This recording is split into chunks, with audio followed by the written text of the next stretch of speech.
Jail জীবনে প্রথম রাতটা যখন আমি লকআপে ছিলাম, খুব ভালো একটা ঘুম হয়েছিল।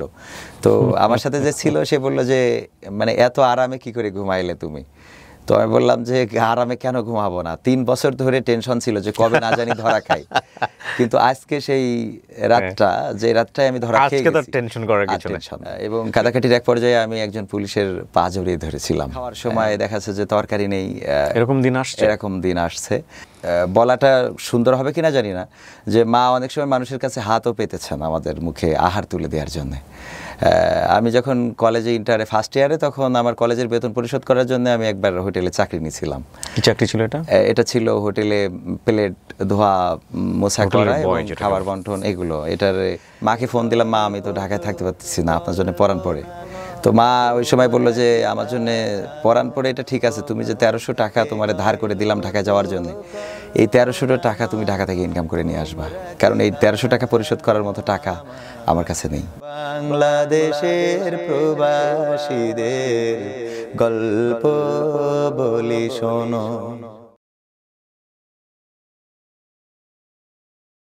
আসসালামু আলাইকুম প্রিয় দর্শক এবং শ্রোতা, আল্লাহ সর্ব অবস্থায় আমাদের সবার মঙ্গল করুন, সেই দোয়া এবং শুভকামনা জানিয়ে শুরু করছি। আজকে আমি যাকে নিয়ে আমাদের এই অনুষ্ঠানটি ধারণ করছি, তাকে এক নজর দেখলেই সামাজিক যোগাযোগ মাধ্যমের সব মানুষই তাকে চিনবেন। একটা সময় তার কন্টেন্ট আমি প্রচুর দেখতাম। কেমন আছেন আপনি, প্রথমে এটা বলেন? আলহামদুলিল্লাহ, অনেক ভালো আছি। জি, আপনার নামটা একটু বলতেন? আমার নাম কবির বিন সামাদ, যদিও ভালো নাম আরও একটা ছিল, সেটা হলো ইকরামুল কবির। সবাই তো কবির বিন সামাদ নামে বোধহয় চিনে, রাইট? ওকে, বয়সটা কত? আমার বয়স 37 বছর। জন্ম জেলা? জন্ম জেলা যশোর। যশোরে। শৈশব থেকে যদি বলি, একজন শিক্ষানুরাগী। আমার আব্বা প্রাইমারি স্কুলের টিচার ছিলেন। শৈশব থেকেই একটু স্বাধীন চেতা, আর আব্বা অনেকটাই সৃষ্টিশীল মানুষ ছিলেন। আমার ছোটবেলায় আব্বা আমাকে গান শেখাতেন, ইসলামী সঙ্গীত শেখাতেন, কারণ আব্বাও ছিল একজন ইসলামিক স্কলার। উনি জেনারেল হলেও কোরআন হাদিসের জ্ঞান এত রাখতেন যে ওই সময়ে আমাদের অঞ্চলে খুবই পপুলার ছিলেন। এবং আব্বা যখন মারা গিয়েছেন কোন একটা মাহফিল থেকে ফেরার পথে, তখন আব্বার ডায়েরি ফ্লাপ ছিল, মানে এতগুলো প্রোগ্রাম যে যেটা আপনার বাবা ওয়াচ করতেন। আব্বা ওয়াচ করতেন। মাশাআল্লাহ। মারা যাওয়ার পরেই মূলত জীবনের খারাপ দিনগুলো শুরু হয়েছিল। আপনার বয়স কত তখন? আব্বা যখন মারা গিয়েছেন তখন আমার বয়স 14 বছর। আপনি বড় সবার? আমি সবার বড়। কয় ভাই বোন ছিলেন আপনারা? সবার বড় বলতে একটু ভুল হয়ে গেল, মানে আমি ভাইদের বড় আর কিছু। আমরা 2 ভাই 3 বোন। তো আমার বড় 2 বোন আছে, আর আমার ছোট বোন, তারপরে ছোট ভাই। জি। ক্লাস 8 থেকে সবেমাত্র 9-এ উঠছি। মা অনেক চেষ্টা করেছেন যে কোনো না কোনোভাবে যেন বাবার দিয়ে যাওয়া স্বপ্ন। আব্বা প্রায় বলতেন যে আমি যে জায়গাটা রেখে যাচ্ছি সেখানে শুধু কবির বলবে যে আমি মাস্টার আব্দুল সামাদের সন্তান, এতটুকুই তার জন্য যথেষ্ট হবে। কিন্তু একেবারে ছোটোবেলাতে বাবা হারানোর কারণে ওইগুলো আর তেমন কাজে লাগেনি। তো আস্তে করে দাখিল পাশ করলাম। এরপরে আমরা কাছাকাছি ভর্তি হয়েছিলাম কলেজে ইন্টারে। দাখিল থেকে অবশ্যই জেনারেল লাইনে চলে গেছিলাম। পরিবারে অশান্তি বলতে অভাব শুরু। পরীক্ষার ফি অথবা ক্লাসের মাসিক যে বেতন, এগুলো দিতে পারতাম না। মা মাঝে মাঝে কান্না করতো যে কিভাবে, বা খাওয়ার সময় দেখা যাচ্ছে যে তরকারি নেই। এরকম দিন আসছে যে আমাদের তরকারি ছাড়াই অনেকগুলো দিন গেছে।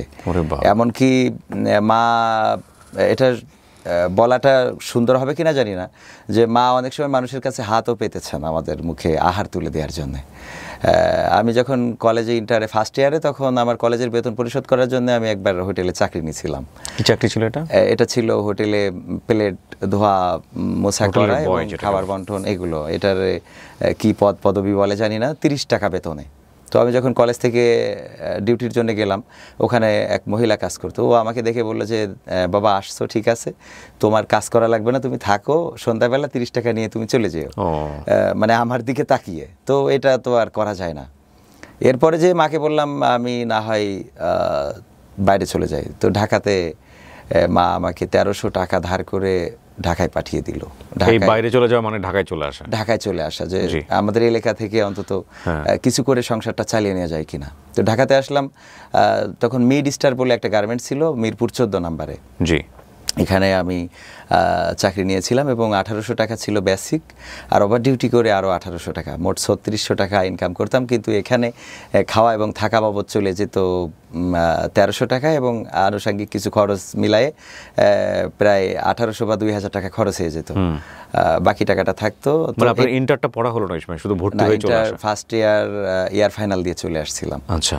এরপরে যে আসার পরেও অনেক কষ্ট গেছে, মায়ের জন্য খুব পরাণ পড়তে লাগলো যে মা থাকে একা, আমি চলে যাব। মাকে ফোন দিলাম, তখন 10 টাকা মিনিটে কথা বলা যেত, ফোন ধরিয়ে দিত, 10 টাকা করে মিনিট নিত। তো আমি যখন প্রথম আসলাম, আসার পরে মাকে ফোন দিলাম, মা আমি তো ঢাকায় থাকতে পারতেছি না, আপনার জন্য পরাণ পড়ে। তো মা ওই সময় বললো যে আমার জন্য পরাণ পড়ে এটা ঠিক আছে, তুমি যে 1300 টাকা তোমার ধার করে দিলাম ঢাকায় যাওয়ার জন্য, এই 1300 টাকা তুমি ঢাকা থেকে ইনকাম করে নিয়ে আসবা, কারণ এই 1300 টাকা পরিশোধ করার মতো টাকা আমার কাছে নেই। তো এটা আমি যখন গার্মেন্টসে কাটিং সেকশনে কাজ করতাম, ওখানে কান্না করতেছি যে মা আমাকে এইভাবে বললো যে 1300 টাকা ইনকাম করে নিয়ে যেতে হবে, আসলে দেওয়ার কোনো পরিস্থিতি নাই। তো ঝিনাইদহের একজন ছিল, সে কোয়ালিটি কন্ট্রোলার, ও আমাকে বললো কান্না করছেন কেন? তো আমি বললাম আমার মায়ের জন্য খুব পরাণ পড়ে, তার জন্যে। তো বললো মা কি বলে?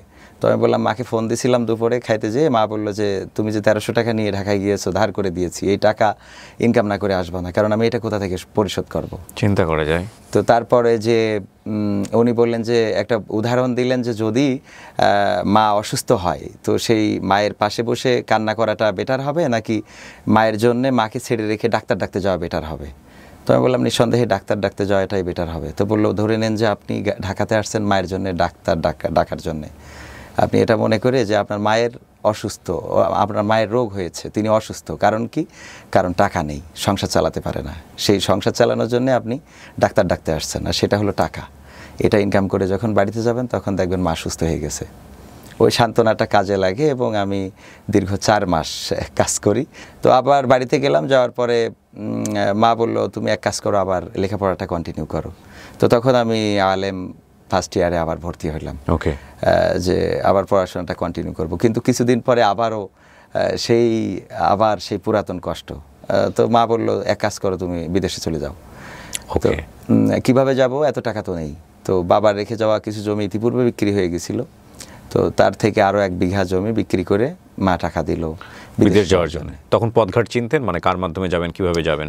এই জমির তখন বাজার মূল্য ছিল 1 লাখ টাকা এবং সেই 1 লাখ টাকা দিয়ে 1 বিঘা জমি 1 লাখ টাকা, জি সেই সময়। জি। এখন সেই জমির দাম এখন 20 থেকে 25 লাখ টাকা, যেটা কেনার মতো টাকাও বলা যায় সারা জীবন প্রবাসী থেকেও ইনকাম করা হয়নি, এরকমই বলতে হয়, মানে যতদিন থেকেছি আর কি।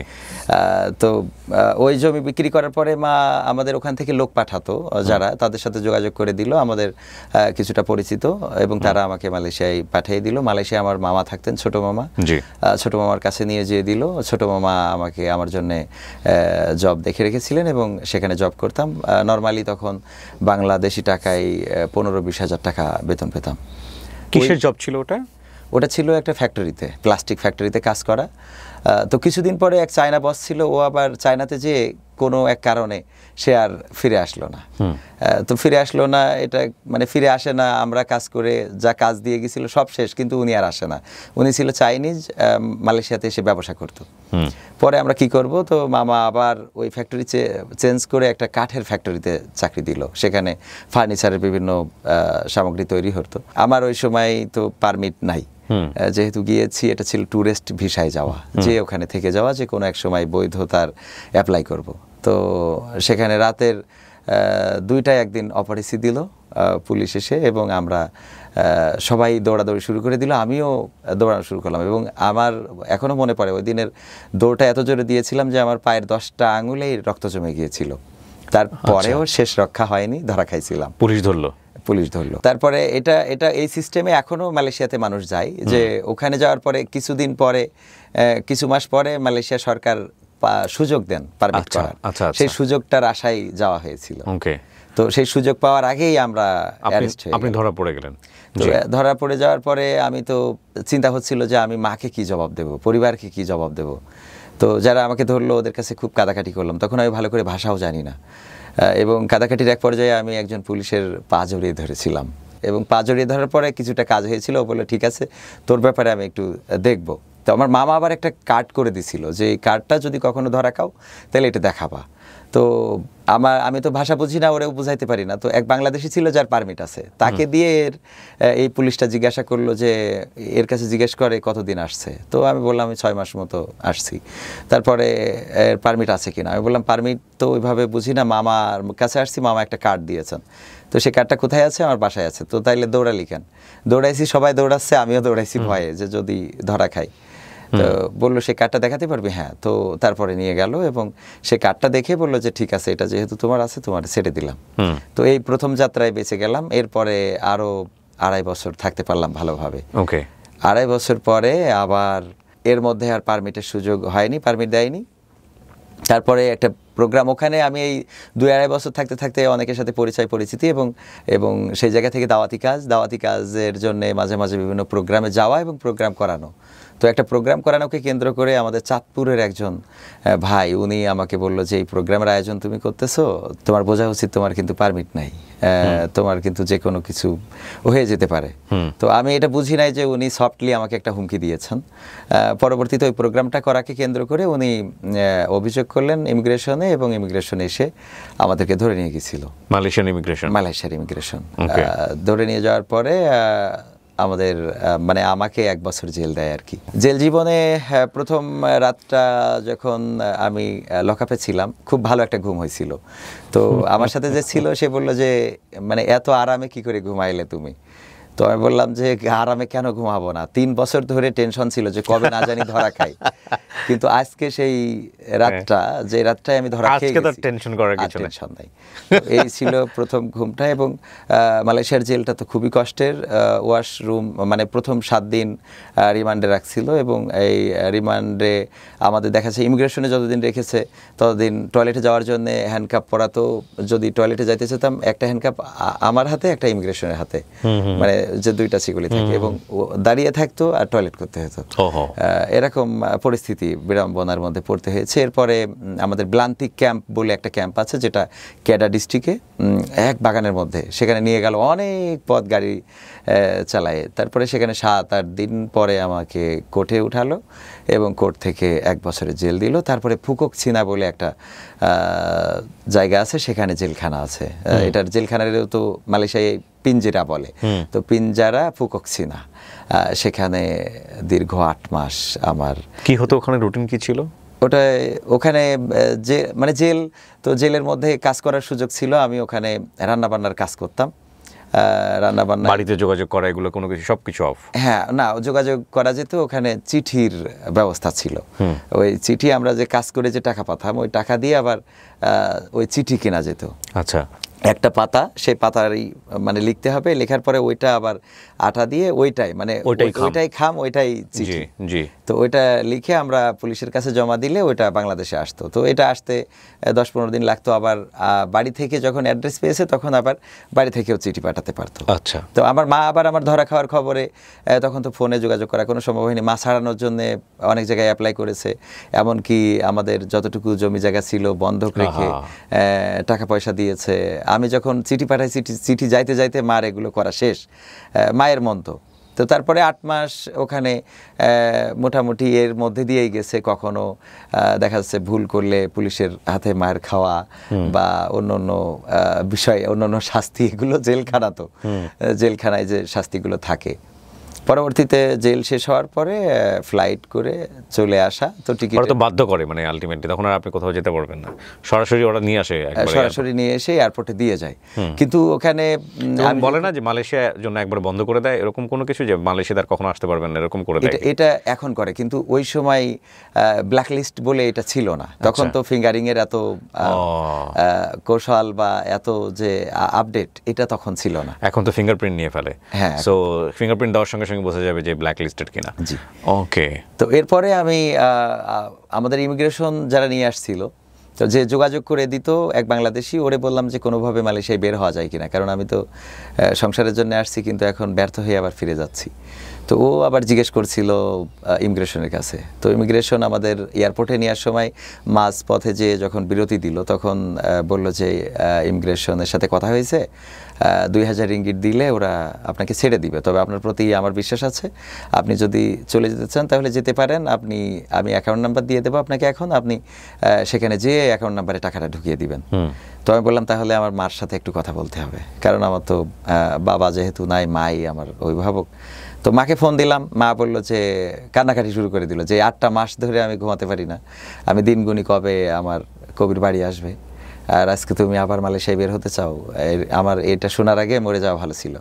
তো মায়ের ওই কষ্টে আবার চিন্তা করলাম, না ঠিক আছে, মায়ের ভালোবাসার জায়গা থেকে বললাম না, বের হব না, চলে যাব।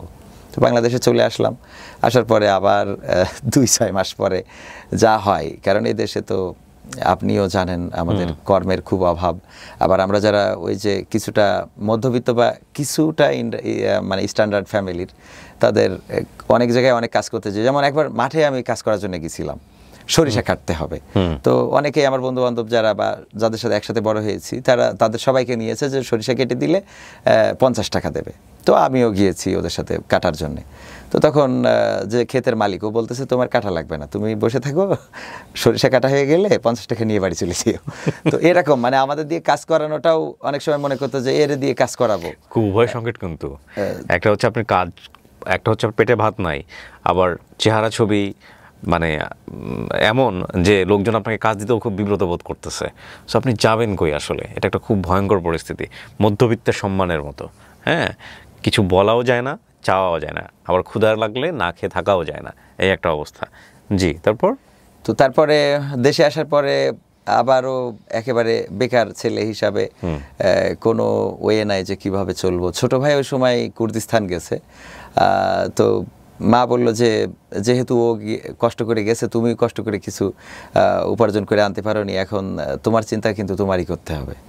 তো এই জায়গা থেকে আমার এক ফ্রেন্ড ছিল, আমরা একসাথেই পড়াশোনা করেছি, ওর নাম তরিকুল ইসলাম। তো ওকে বললাম যে আর তো বাড়ি থাকার কোনো পরিবেশ, ছোট ভাইয়ের টাকা দিয়ে বড় ভাই চলা, এটা তো আমি নিজে আনইজি ফিল করি এবং মাও এটা চান না, তো কি করা যায়? তো ও বললো ঠিক আছে তুই আবার মালয়েশিয়ায় চলে যা। তো তারপরে আবারও ঠিক সেম ভাবেই মালয়েশিয়ায় চলে গেলাম, কিছু ধার দিনা করে। ও কিছু টাকা ম্যানেজ করে দিছিল, আমার মার একটা গরু ছিল, গরুটা 70,000 টাকা বিক্রি করা, এভাবে করে আবার গুছাইয়ে মালয়েশিয়াতে গেলাম। এবং পরবর্তীতে আলহামদুলিল্লাহ আমি যাওয়ার কিছুদিন পরেই যেই উদ্দেশ্য নিয়ে যাওয়া যে কোনো এক সময় মালয়েশিয়া সরকার আমাদের পারমিট দেবে, এবং সেই কাজটাই হয়েছিল, আমি পারমিট পেয়েছিলাম। ওকে। তো পারমিট পাওয়ার পরে তারপরে আলহামদুলিল্লাহ কনস্ট্রাকশনের কাজ করতাম, ওখানে লাইফটা খুব ভালো করেই সাজিয়ে নিয়েছিলাম। এবং এর শুরুতে অবশ্যই কিছুটা হুসট খাই, সেটা হলো যে আমি একটা গাড়ি চালাতে পারতাম ইতিপূর্বে যখন গিয়েছিলাম, এটা ফর্কলিফট বলে ওরা, মানে শর্টকাটে ফকলিফট বলে ডাকে আর কি মালয়েশিয়ানরা। তো এটা ফর্কলিফট, তো এই গাড়িটা চালাতে পারতাম। তো আমি যখন প্রজেক্টে কাজ নিলাম, এক ইঞ্জিনিয়ার ওই গাড়িটা রবিবারে সরাতে হবে, কিন্তু উনি কোনোভাবে ওই গাড়িটা সরাতে পারছেন না। তো আমি ওনাকে বললাম যে আমি তখন নতুন, মানে এই পরের বার যেয়ে নতুন, তো আমি বললাম আমি গাড়িটা সরাই দিতে পারবো। ও বললো যে তুই সরাতে পারবি, চালাতে পারিস? বললাম হ্যাঁ। তো আমি সরিয়ে দিলাম। ও পরের দিন অফিসে আলোচনা করলো যে আমাদের এটা তো ড্রাইভার মালয়েশিয়ান, ও তো ঠিক মতো আসে না, মালয়েশিয়ানরা কিছুটা মানে সরল অনেক কিন্তু অলস প্রকৃতির, তো আমরা এটা তো কবিরকে চালাতে দিতে পারি। তো আমার ওরা ড্রাইভার হিসেবে আমাকে সিলেক্ট করলো, এবং এটা চালানোর কারণে আবার ইন্ডিয়ান তামিল যারা ছিল ওখানে কাজ করতো, ওদের এটা খুবই গায়ে লাগলো যে একজন বাংলাদেশি কেন এরকম কাজ করবে, যেটা মালয়েশিয়ানদের কাজ। তো এটা নিয়েও আমাকে মানসিক টর্চারের পাশাপাশি শারীরিক টর্চারও করলো, আমাকে মানে মেরেই বসলো যে তুই এই গাড়িটায় উঠবি না, এই গাড়িটা চালাবি না, এক তামিল। তো আমি এটা কাকে বলবো, আমি ম্যানেজারকে বললে যদি আরও হিতে বিপরীত হয়। তো ওই তামিলদের মধ্যে আবার আর একজন ছিল, তার নাম কুমার, সে খুবই ভালো মানুষ। তাকে বললাম যে দেখ আমার সাথে এরকম আচরণ করেছে, আমি এই গাড়িটা তো আমাকে কোম্পানি চালাতে দিয়েছে। তো বললো ঠিক আছে আমি ওরে বুঝাই বলে দেবো, যখন ব্রেক টাইমে ও ক্যান্টিনে আসবে তখন তুই ওরে কিছু খাবার কিনে দিবি, আর আমি ওরে বুঝাই বলে দেবো। তো আমি সেটা করলাম, আর ও ওরে বুঝাইলো যে বাংলাদেশ থেকে আসছে গরিব মানুষ বা এই সেই, ওর মতো করে ওর ভাষায় তামিল ভাষায় বুঝাইলো। পরে কয় ঠিক আছে তুই চালাস। তো এই জায়গা থেকে আমি ওখানে কাজ করলাম 3 বছর মতো। তারপরে আমার পুরাতন যে জায়গা আমি যেখানে ধরা খেয়েছিলাম ওই জায়গায় ফিরে গিয়েছিলাম, এবং ওখানে যে আমি আলাদা আর একটা কোম্পানির, সেই কোম্পানি না আর একটা কোম্পানির কাজে ঢুকি, সেটাই হার্ডওয়্যারের দোকান। এবং সেই বসটার সাথে এখন পর্যন্ত সুসম্পর্ক আছে, এবং এখন আমি মালয়েশিয়াতে বেড়াতে গেলেও সেই তার কাছেই যাই। আমার এতদূর আসার পিছনে তারও অনেক সহযোগিতা ছিল। সে চায়না বুদ্ধিস্ট, বৌদ্ধ ধর্মের অনুসারী, কিন্তু আমার ধর্মীয় কাজে সে বাধা দিত না, আমার আরও এনজয় করতো। এমনকি আমার নামাজের সময় ও নিজে থেকে স্মরণ করে দিত যে তুই নামাজ পড়ে আসছিস কিনা। তারপরে ওরে যদি বলতাম আজ আমার তো প্রোগ্রাম আছে, আমি একটু সকাল করে চলে যাব, ঠিক আছে প্রোগ্রাম করে আয়। তারপরে যখন 2017-র দিকে একটা প্রোগ্রামে গেলাম, ওখানে 3 জন শ্রোতা ছিল আর আমরা বক্তা ছিলাম 2 জন। তো নতুন জায়গা, সেখানে যাওয়ার পরে একজন, তার নাম পলাশ, ওর বাড়ি যশোরের সারসায়। তো ও আমাদের আলোচনা শুনে বলল যে কবির ভাই আপনার কণ্ঠ তো ভালো, আবার ওয়াজও করেন ভালো, তো এগুলো তো আপনি ফেসবুকে দিতে পারেন, আপনি সঙ্গীত। মালয়েশিয়াতে থাকা অবস্থায়? মালয়েশিয়াতে। আচ্ছা। তো আমি বললাম এটা কিভাবে দেয়? তো ও আমাকে শিখাই দিল যে এইভাবে এইভাবে এটা ফেসবুকে দেয়া যায়। তো আমি ওর কথা মতো পরের দিন আমি একটা সঙ্গীত গেয়ে কবি মতিউর রহমান মল্লিকের লেখা গান, আমার গানের ভাষা জীবনের সাথে যেন মিলেমিশে হয় একাকার। তো এই গানটাকে আমি যখন পোস্ট করলাম তখন 280 ভিউজ হইল আর কি, এবং অনেকের পজিটিভ কমেন্টস যে অনেক সুন্দর কণ্ঠ, মাশাআল্লাহ, পরবর্তী গানের অপেক্ষায় রইলাম। এইগুলো আমাকে খুবই অনুপ্রাণিত করে, এবং পরবর্তীতে আমি আবার গান পোস্ট করি। সে গানটা কি ছিল আমার মনে নেই, তবে 3য়তম গান ছিল স্বাধীনতা চাইনি আমি এই স্বাধীনতা, এরকম একটা গান। তখন টিএসসিতে একটা অনাকাঙ্ক্ষিত ঘটনার সৃষ্টি হয়, কোনো একটা মেয়েকে হেনস্থা করা হয়।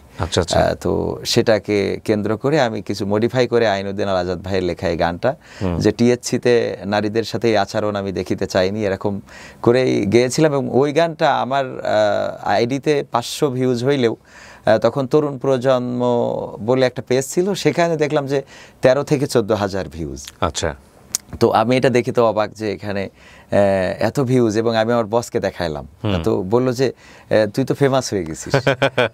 তো সেই জায়গা থেকে আস্তে আস্তে করে আমরা মডিফাই হতে হতে। তখন আপনি মালয়েশিয়াতে কাজ করতেন এবং হার্ডওয়্যারের দোকানে কাজ করতেন? জি।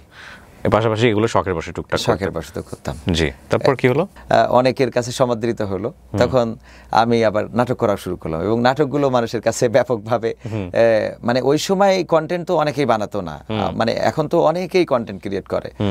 আমি এই কাজগুলো করি প্রবাস থেকে, এটা মানুষ খুব ভালোভাবে নিত। আর আমি তো নিজেই গান ভালো লিখতে পারি না, কিন্তু নিজেই লিখতাম। এর মধ্যে একটা গান ছিল আমি বাংলাদেশের প্রবাসীদের গল্প বলি শোনো। এই গানটা মানে গোটা প্রবাসীদের লাইফটা, এবং এই গানটা গাওয়ার পরে মানে প্রবাসীদের কাছে ব্যাপকভাবে সমাদৃত। মনে আছে আপনার গানের কথাগুলো? হ্যাঁ, আমরা একটু শুনি তাহলে, আপনি যদি আমাদেরকে শোনান খালি গলায়। হ্যাঁ জি।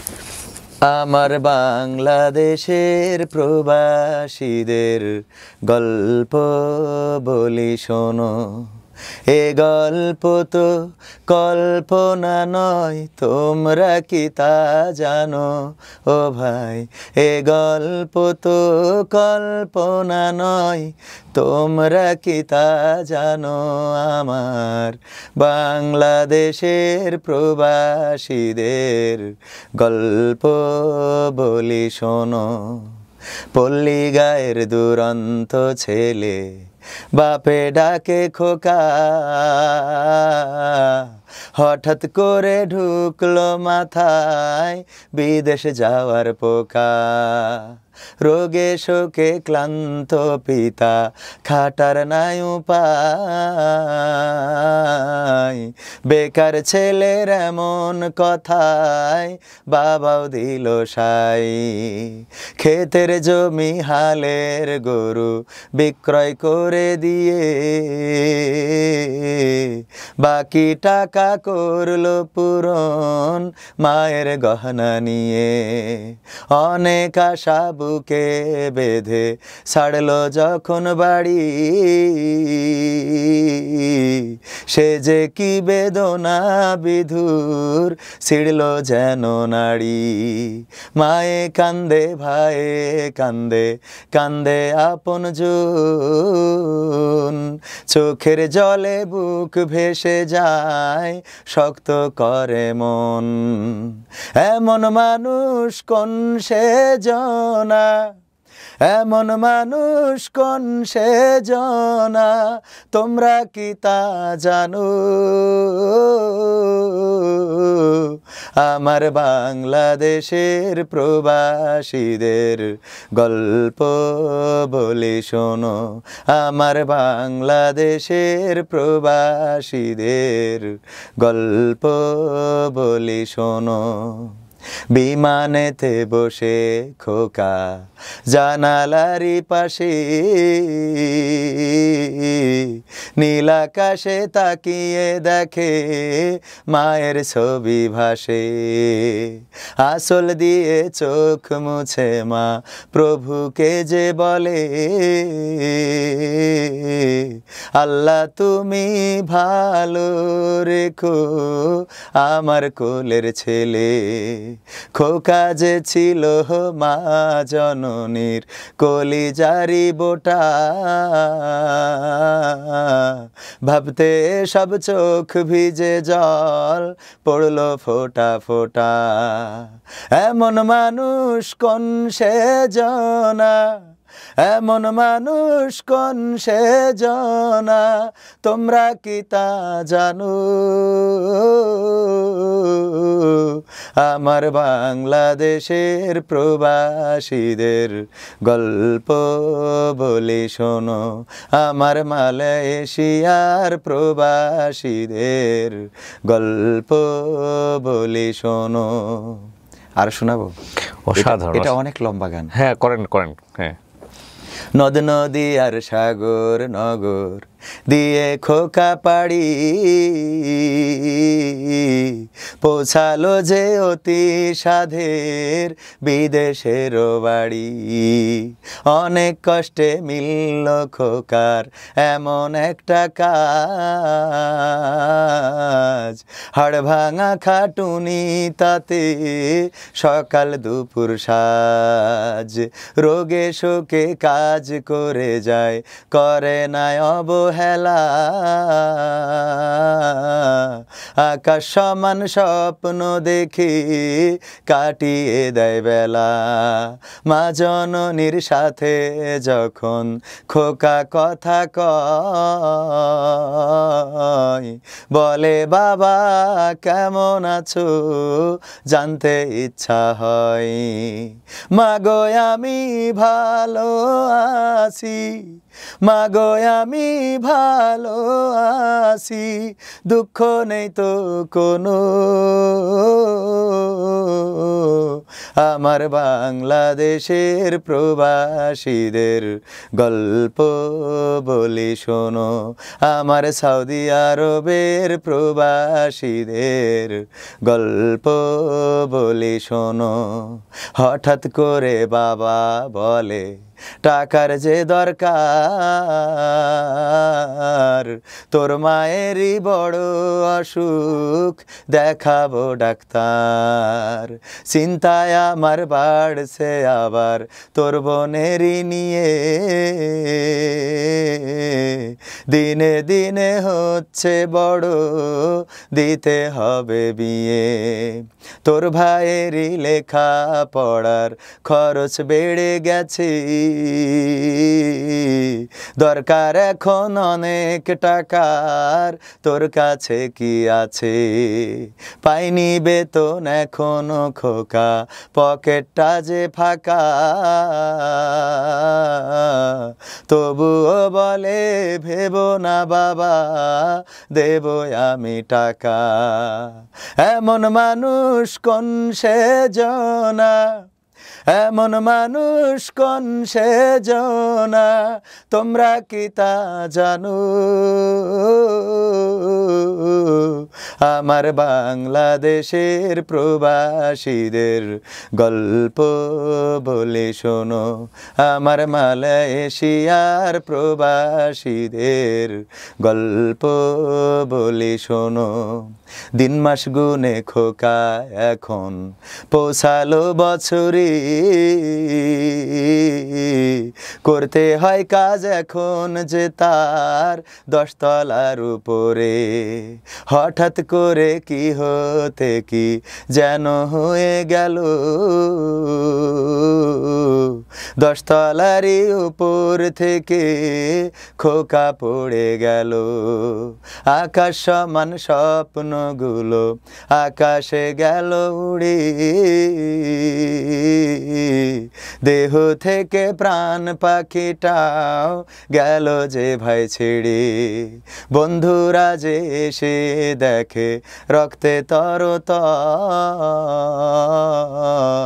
নিথর দেহ পড়ে আছে জমিনের উপর। এমন মানুষ কোন সে জনা, এমন মানুষ কোন সে জনা, তোমরা কি তা জানো? আমার বাংলাদেশের প্রবাসীদের গল্প বলে শোনো, আমার সৌদি আরবের প্রবাসীদের গল্প বলে শোনো। পাঠাতে হবে লাশটা দেশে, আপন তো কেউ নাই, বন্ধুরা সব মিলে মিশে করলো এ কাজটাই। শুনে এ খবর মা জননীর সে কি আহাজারি, তার কান্দনে আকাশ বাতাস হচ্ছে যে ভাই ভারী। অবশেষে খোকার কফিন পৌঁছালো যে বাড়ি, ভাই বোনার গায়ের স্বজনের সে কি আহাজারি। মা জননী কেঁদে বলে, ওরে আমার ছেলে, বিদেশ থেকে কোন দেশে তুই গেলি আবার চলে। মাগো আমি সুখানিতে, মাগো আমি সুখ কিনিতে জীবন দিছি জানো, আমার বাংলাদেশের প্রবাসীদের গল্প বলি শোনো, আমার মালয়েশিয়ার প্রবাসীদের গল্প বলি শোনো। এ গল্প তো কল্পনা নয়, তোমরা কি তা জানো ও ভাই? এ গল্প তো কল্পনা নয়, তোমরা কি তা জানো? আমার বাংলাদেশের প্রবাসীদের গল্প বলি শোনো। অসাধারণ, অসাধারণ। আপনি এটা নিজে লিখেছেন এবং সুরটাও আপনার করা? জি। এই গানটা আপনাকে অনেক দিন বাঁচিয়ে রাখবে। আমি জানি না আমার এই কন্টেন্টগুলো বাংলাদেশের মানুষ তো দেখেন, দেশের বাইরের অনেক মানুষ দেখেন। একটা গানে এত শক্তিশালী বর্ণনা, এত সুন্দর শুরু থেকে শেষ পর্যন্ত মেসেজ, দুর্দান্ত, খুবই দুর্দান্ত। এই গানটা দিয়ে বোধহয় আপনার একটা ভালো যাত্রা শুরু হলো সেই সময়টাতে সোশ্যাল মিডিয়াতে। জি, সেই সময় প্রবাসীরা এই গানটায় অনেকেই কেঁদেছে এবং আমি আসলে এই গানটা নিজেরই তো চোখে পানি চলে আসছে। আমি যদি রিলেট করেন নিজেকে তাহলে বুঝতে পারবেন যে এটা খুবই ইমোশনাল একটা গান। জি, তারপর? তো ওই গানটা আমি যখন মানে কাজ করতাম তখন আমি আমার লাইফ এবং পারিপার্শ্বিক লাইফ সেইগুলো দেখেই এই গানটা মানে মনে মনে লিখেছিলাম। মানে এটা খাতাতে লেখা না, বা আমি এখন তো কোনো গান লিখতে চাইলে আমি ফোনে লিখে ফেলি, নোটবুকে, কিন্তু ওই সময় এটা লেখা ছিল না। এটা আমি আমার কাজের মধ্য দিয়ে বানাতাম আর মনে রাখতাম এবং পরবর্তীতে এটা রেকর্ড করি। এবং এখনও মনে আছে যে এটা রেকর্ড করতে যে আমি পুরো ঘামে ভিজে গিয়েছিলাম মোবাইলে। এবং এই গানটা আমাকে গোটা প্রবাসীদের কাছে এবং প্রবাসীদের অনুপ্রেরণা, তাদের ভালোবাসা, আর আমাকে কবির বিন সামাদ হওয়ার পিছনে প্রবাসীদের যে অবদান সেটা আমি যদি কোনোদিন ভুলে যাই তাহলে সম্ভবত আমি আমাকে হারিয়ে ফেলবো। কত সালের গান এটা? কত সালে? 2018 সালের। 18 সাল, তখনও মালয়েশিয়াতে? 17-18 আমি যদি মানে ভুল না বলি, ওই সময় মানে যখন আমি শুরুটা করেছি ঠিক ওই সময়। এবং প্রবাসীদের আরও অনেকগুলো গান আমি পরবর্তীতে করেছি, যেমন প্রবাসীদের দুঃখ কেহ বুঝলো না, তারপরে প্রবাসেতে কেমন আছি জানতে চাইলে তাই মাগো তোমায় বলি, প্রবাসেতে সুখের অভাব নাই। তো এভাবে কিছু গান, প্রবাসীদের গান আমি মাঝে মাঝে করতাম, এবং এই কষ্টগুলো ছিল প্রতিটা মানুষের কষ্ট, এবং এটা সেই সময় খুবই সমাদৃত হতো। পাশাপাশি আমি একটা কন্টেন্ট করেছিলাম মালয়েশিয়ায় প্রবাসীরা পুলিশের ভয়ে কিভাবে দিন যাপন করে, আবার অভিনয় করে।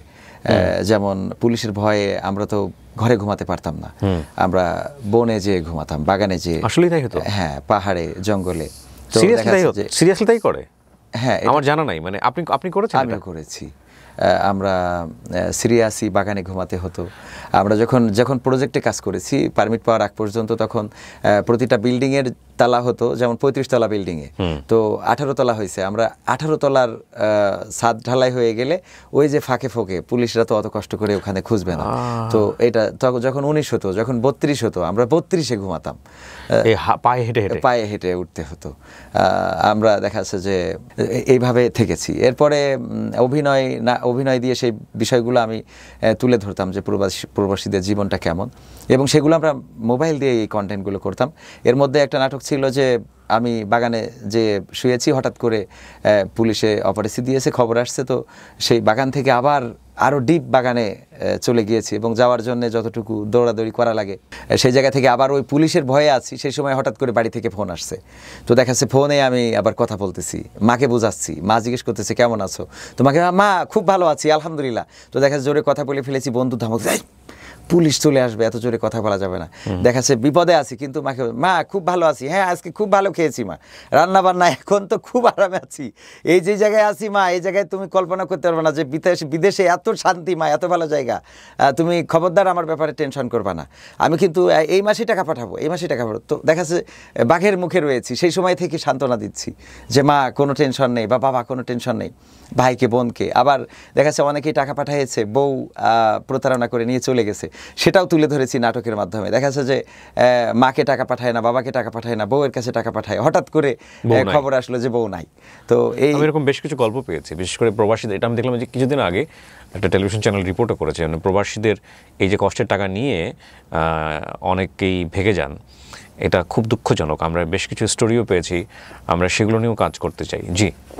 তো তারপরে এই কন্টেন্টগুলো নাটক আকারে যখন যেতে থাকলো, তখনও এটা খুবই সমাদৃত হলো, এবং মানুষেরা সবাই বেশি পজিটিভ কমেন্ট, এবং সেইগুলো তারপরে আমাকে কোনো একজন বললো যে, বা অনেকেই মেসেজ দিয়েছে বললেও ভুল হবে না, যে এগুলো দিয়ে তো আর্নিং করা যায়, আপনি আর্নিং করার রাস্তাটা করেন। তো আমি বললাম আমি তো আসলে আর্নিং করার জন্য এখানে আসিনি, বা এগুলো আর্নিং করার জন্য করি না। আমি ছুটিতে দেশে আসলাম, আসার পরে চাঁদপুরের ফজলুর রহমান সোহেল, যাকে আমি বস বলে রাখি, এবং আমি এখনো তার প্রতি অনেক অনেক কৃতজ্ঞ, আর খুবই সুসম্পর্ক তার সাথে রয়েছে। সে আমাকে বললো আপনার এই কন্টেন্টগুলো দিয়ে অনেকেই অনেকভাবে ইনকাম করে, আবার আপনি এই কন্টেন্টগুলো ইনকাম করছেন না, মানে আপনি লস করছেন, কত টাকা আপনি লস করতেছেন, প্রবাসে থাকেন, কত কষ্ট করেন, তো আপনি এক কাজ করেন, আমার সাথে আসেন, আপনি কন্টেন্ট করে আমাকে দিবেন, আমি আপনাকে আর্নিংয়ের 35% আপনাকে দেবো। আচ্ছা। এবং তারপরে আমি বললাম আমার অনেক টাকা ঋণ, এই ঋণগুলো আসলে বললো যে ঋণগুলো তো পরিশোধ হবে, আরো ভালো কিছু হবে। তো আলহামদুলিল্লাহ কিছুদিন পরে তো ঋণগুলো পরিশোধ করতেই পেরেছি, এবং কন্টেন্টগুলো বেশি সমাদৃত। পরে করোনাকালীন সময়ে ছুটিতে আসলাম এবং আটকে গেলাম, এক পর্যায়ে আমার ভিসার মেয়াদ শেষ হয়ে গেল।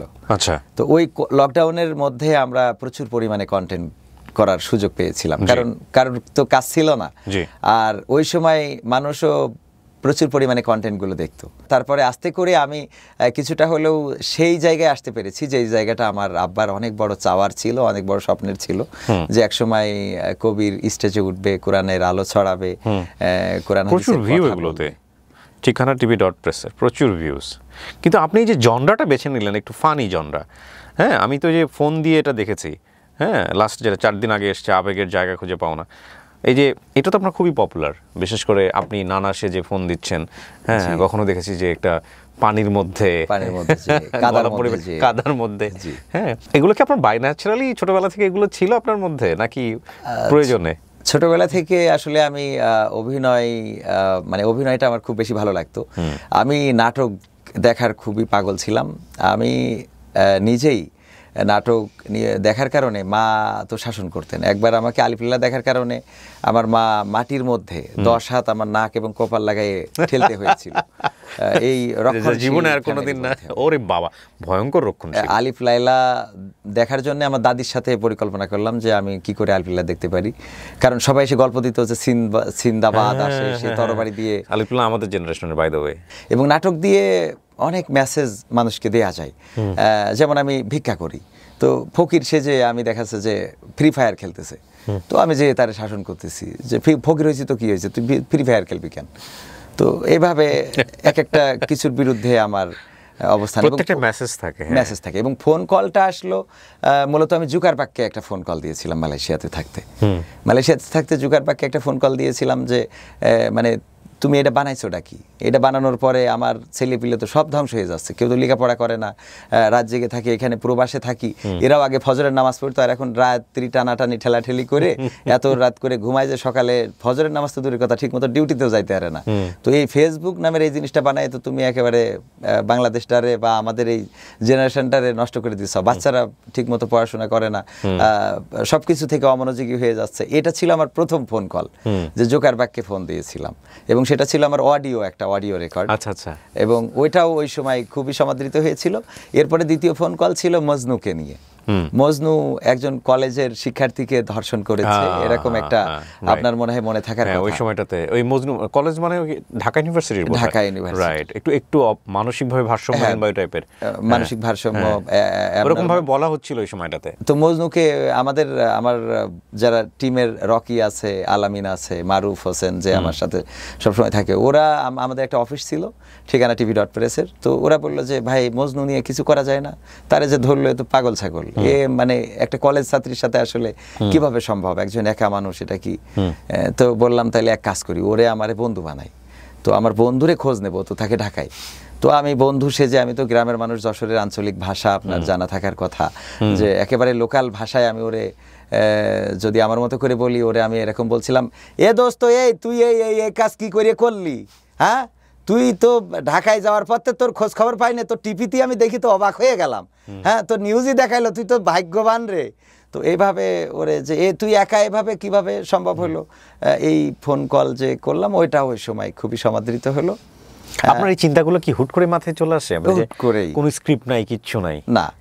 যেমন আমাদের যখন একজন মন্ত্রী বলেছিলেন যে কচুরি পানা এটা করা যায়, মানে এটা খাওয়া যায় বা এরকম কিছু একটা হয়েছিল, তো আমি ওই কচুরি পানা নিয়ে আমার ফ্রেন্ডদের বললাম চলো তাহলে কপোতাক্ষে যাই।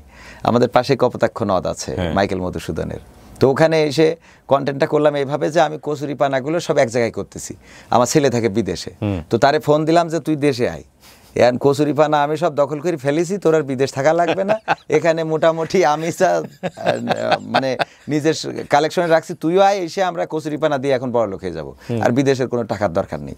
তো এইভাবে কন্টেন্টগুলো ক্রিয়েট করে অন্যায়ের প্রতিবাদ, মানে হুট করে যেটা বলে দেয়া। আমাদের মন্ত্রীরা তো স্যাটায়ার, কিন্তু মেসেজপূর্ণ, প্রত্যেকটা ভিডিও যেটা থাকে স্যাটায়ার থাকে, কিন্তু ভেতরে মেসেজ আছে। আপনারা যদি ভিডিওগুলো দেখেন খুব ভালো করে, অশ্লীল বলতে আমরা যেটা বোঝাই সেরকম কোনো কিছুই নেই ওনার কন্টেন্টে, এবং সবাই দেখতে পারবেন এরকম একটা প্ল্যাটফর্ম উনি তৈরি করেছেন, ঠিকানা tv.press।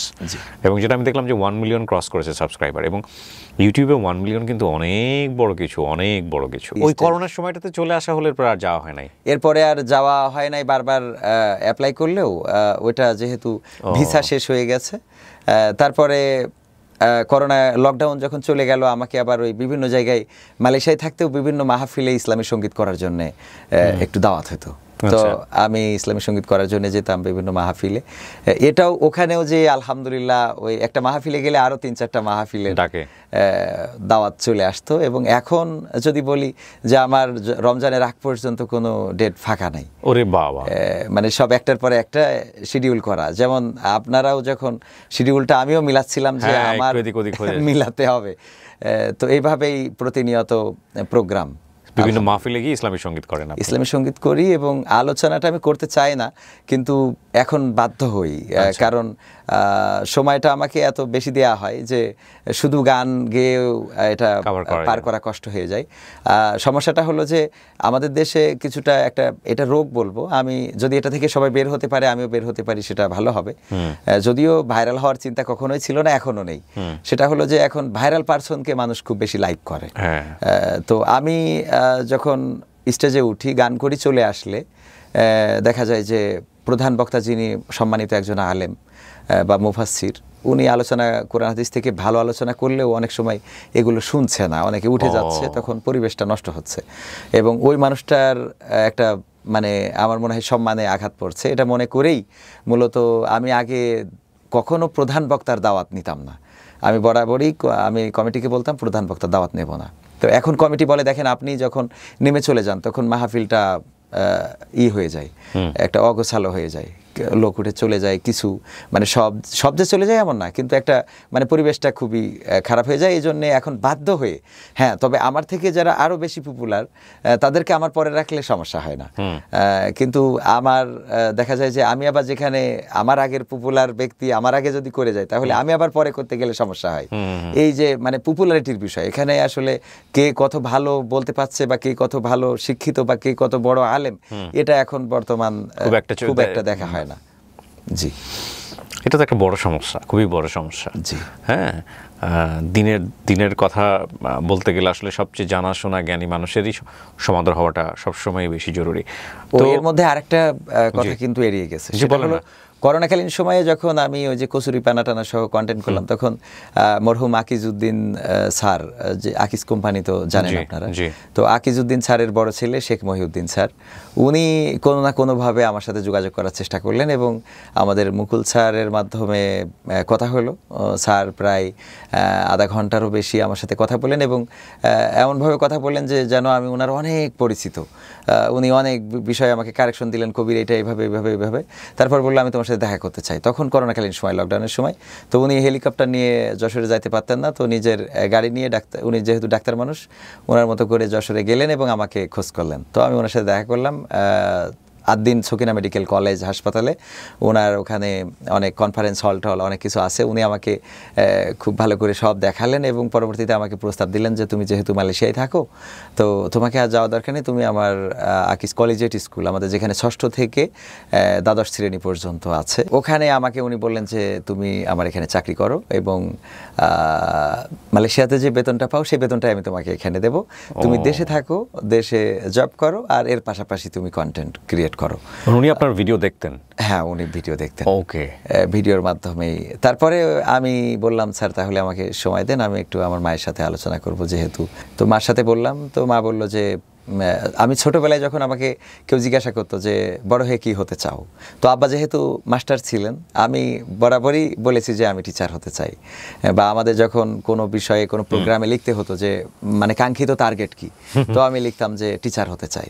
তো কোনো না কোনোভাবে মা বললো যে তুমি তো ছোটবেলা থেকেই মনে করতে যে তুমি একজন টিচার হবা, টিচার হইতে চাও, তুমি টিচার হওয়ার স্বপ্ন তোমার ছিল, তো তাহলে এটাকে অ্যাকসেপ্ট করো। এবং আমি স্যারকে জানালাম স্যার ঠিক আছে আমি আপনার প্রতিষ্ঠানে, এবং এখন পর্যন্ত আমি স্যারের প্রতিষ্ঠানে কালচারাল টিচার হিসাবে কর্মরত আছি। মাশাআল্লাহ।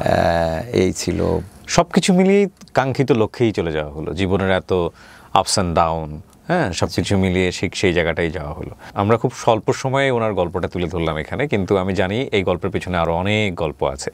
ঘণ্টাখানেক সময় ছিলাম, আপনারা হয়তো কেটে কুটে আরও অল্প সময় দেখবেন, হয়তো 30 থেকে 40 মিনিট, কিন্তু আমার খুব ভালো লেগেছে। আর এই গানটা আমার মানে ব্যাক অফ দ্য মাইন্ডে বাজতেছে এই গানটা। আপনি যখন এই গানটা করছিলেন তখন আমি চিন্তা করছিলাম যে আমি হয়তো বিদেশ কোনোদিনও ওইভাবে যাওয়া হবে না বা আমি যাইও নি, কিন্তু মানে ঢাকা শহরে আমার আসতে হয়েছিল এবং তখন আমার মা থাকতো বগুড়াতে। সো ওই সময়টাকে আমি রিলেট করার চেষ্টা করছিলাম এবং আমার মনে হয় যে সকল প্রবাসী যারা এই গানটা শুনেছেন, গানের কথাগুলো তাদের অন্তরে গিয়ে বাঁধবে এটা। আপনি খুব ভালো করছেন কবির ভাই, কন্টেন্ট এবং একই সাথে আপনার যে স্বপ্ন ছিল সেই স্বপ্ন সমস্ত কিছু মিলিয়ে আপনি খুব ভালো করছেন। সো আমি এক কথা দিয়ে শেষ করতে চাই, আপনি যা করছেন তা নিয়ে আপনি হ্যাপি কিনা? আলহামদুলিল্লাহ, আমি সবচেয়ে বেশি হ্যাপি হয়েছিলাম সেই দিন, যেই দিন যে মালয়েশিয়াতে আমি একসময় জবের উদ্দেশ্যে গিয়েছি, সেই মালয়েশিয়াতে ইনভাইট হয়ে আবার কালচারাল প্রোগ্রাম করার জন্য গিয়েছি। তো আমি যখন সিঙ্গাপুর 2 দিন থেকে মালয়েশিয়াতে গেলাম, মালয়েশিয়া ইমিগ্রেশনে যখন ফিঙ্গার দিলাম তখন আমার ডকুমেন্টসগুলো যেগুলো আপনাদের কাছেও দিয়েছি প্রবাসের, আমার পাসপোর্টের, তো ওইগুলো চলে আসলো। তো বললো যে একসময় তো ইমিগ্রেশন বলতেছে একসময় তো তুই মালয়েশিয়াতে এখানে জব করতিস। তো বললাম হ্যাঁ। তো বললো এখন কি করিস, কারণ ট্যুরিস্টে তো অনেকেই যে থেকে যায়, ঢুকতে দেয় না। আমার একটা ভয় ছিল যে আমাকে হয়তো ঢুকতে দিবে না, কারণ আমি যেহেতু জব করতাম। তো বলবে তুই আবারও জবের জন্য আসছিস। তো আমি বললাম আমি তো দেশে এখন একটা স্কুলের টিচার। তো বললো সেটা কিভাবে সম্ভব হয়েছে। তো আমি বললাম যে পড়াশুনো ছিল তো এই জন্যে সম্ভব হয়েছে।